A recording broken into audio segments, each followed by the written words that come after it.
જય માતાજી મિત્રો, તો પ્રધાન સ્વાગત છે આપણી ચેનલમાં। આજે વાત કરીશું કે જે પણ મિત્રોને એવું હોય કે અમારે ખેતી કરવી છે પણ 50 થી 60 દિવસ હોય, પછી 30 થી 35 દિવસ હોય, એવી ખેતી કરવી હોય, એ પણ શાકભાજીને અને સારા એવા ભાવ મેળવવા હોય તો તમારા માટે આ વિડીયો છે, વિડીયો પૂરો જોજો।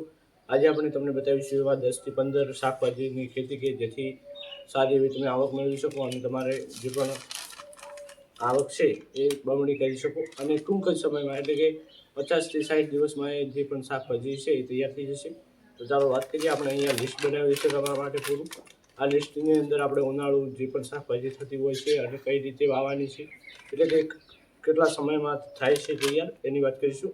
પહેલા નંબરમાં વાત કરીએ કે ઉનાળામાં પાક થતા શાકભાજીના નામની વિશે વાત કરીએ તો, અને સારા એવા પાક પણ છે, એટલે કે એકદમ સરસ શાકભાજી છે અને તમારે ટૂંક જ સમયમાં અને પાણી ઓછું આપો તો પણ ચાલે છે। તો હવે વાત કરીએ પહેલાં તો ભીંડો આવે છે। જે ભીંડો આવે છે એ આપણે 45 થી 55 દિવસમાં આપણે એને ઉછેર કરી શકીએ છીએ અને એનાથી સારું એવું ઉત્પાદન મેળવી શકીએ છીએ। અને બીજા નંબરમાં આવે છે તુરિયા। તુરિયા પણ સારા એવા શાકભાજી કહી શકાય, એનો ભાવ પણ સારો હોય છે અને એ 50 થી 60 દિવસમાં તમારે તૈયાર થઈ જશે। બીજા નંબર ઉપર આવે છે દૂધી। દૂધી પણ સારી એવી ક્વોલિટીની દૂધી પણ બનતી હોય છે આપણા એરિયામાં, જે 50 થી 60 દિવસમાં તૈયાર થઈ જતી હોય છે અને એના અંદરથી તમે સારી એવી આવક મેળવી શકો છો। અને એની અંદર 1 થી 2 વેલા હોય ને તો પણ ઘણી આપણને શાકભાજી એની અંદરથી જ મળતી હોય છે। આપણે ખાલી ઘર પૂરતી વાવીએ તો પણ આપણે પૂરું ખેતર વાવીએ ને તો સારો એવો આપણને ફાયદો થતો હોય છે, એટલા માટે આપણે આની અંદર લિસ્ટમાં લીધી છે દૂધી। પછી કાકડી। કાકડીની વાત કરીએ તો કાકડી ચોમાસાની અંદર એની અંદર બગાડ પણ થતો હોય છે, પણ ઉનાળાની અંદર સારું એવું વાતાવરણ મળવાના કારણે અને સારો એવો ગરમીના કારણે એની અંદર બગાડ જેવી પણ બીમારી આવતી નથી। કોઈ પણ કીટનાશક દવા કે એવું છાંટીએ નહીં તો પણ ચાલે। એટલે કાકડી છે એ 40 થી 50 દિવસમાં તમારે જે કાકડી છે એ તૈયાર થઈ જશે। એના અંદર તમારે કોઈ દવાની જરૂર નથી અને કોઈ બિયારણ સારું લાવીને તમે વાવી શકો ને તો સારી એવી આવક એની અંદરથી પણ મેળવી શકાય છે। હવે વાત કરીએ કે ગુવાર, એટલે કે જે ગવાર આવે છે, ગવાર ફળી, એ જો તમે ગવાર ફળી આવે છે એની અંદર જો તમે દેશી વાવો ને એનો તો સારો એવો ભાવ હોય છે, તમને ખબર હશે।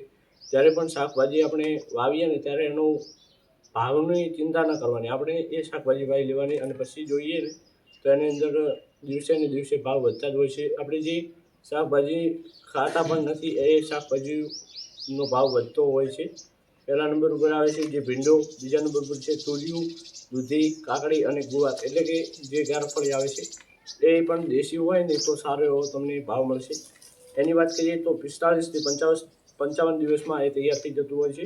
પછી ચોળી આવે છે। ચોળીના પણ સારો એવો ભાવ મળતો હોય છે ખેડૂતોને, અને ખેડૂતો લાખો રૂપિયા કમાતા હોય છે આ ચોળીની અંદરથી। તો એમાં વાત કરીએ તો કનોરજી જે છે મેન હાલમાં ગુજરાતમાં જે બૂમ પડાવી રહ્યા છે એ કન્વર્જી પણ ચોળીનું ખેતી કરતા હોય છે। પછી મરચાં છે, મરચાં ચોળીનો આંતરપાક તમે ભેગો પણ કરી શકો છો।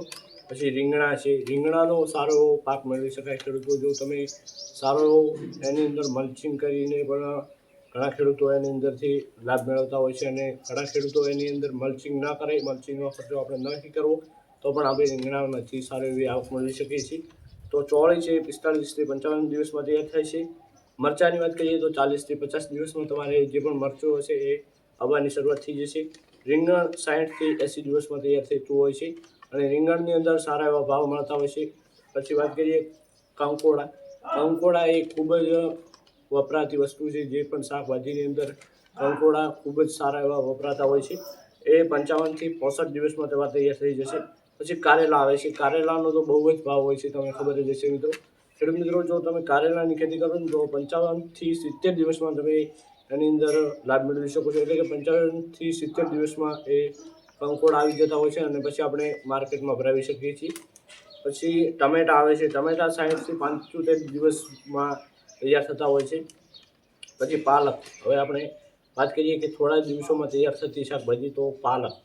પાલક એ આપણે જે શાકભાજી છે એનો વપરાશ પણ ઘણો થતો હોય છે, કારણ કે એના અંદરથી ગોટા બનતા હોય છે, ઘણી બધી વસ્તુ એની અંદર બનતી હોય છે, એટલે પાલક તો જોઈએ જ છે।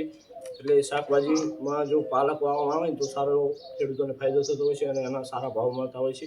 પાલક 25 થી 35 દિવસમાં તમારો જે પાલક હશે એ તૈયાર થઈ જશે। પછી મેથી આવે છે, મેથી પણ 25 થી 30 દિવસમાં તૈયાર થતી હોય છે. પછી વાલોળ પણ 60 થી 75 દિવસમાં તૈયાર થતી હોય છે. આપણે આ 10 થી માંડી આપણે 10-15 તમને આ શાકભાજી બતાવી છે. જો તમે આની ખેતી કરશો અને સારી એવી આવક મેળવી શકશો. અને આવા જ વિડીયો જોવા માટે આપણી ચેનલને સબસ્ક્રાઈબ કરો. હવે મળીશું એક નવા વિડીયો સાથે. ત્યાં સુધી જય માતાજી.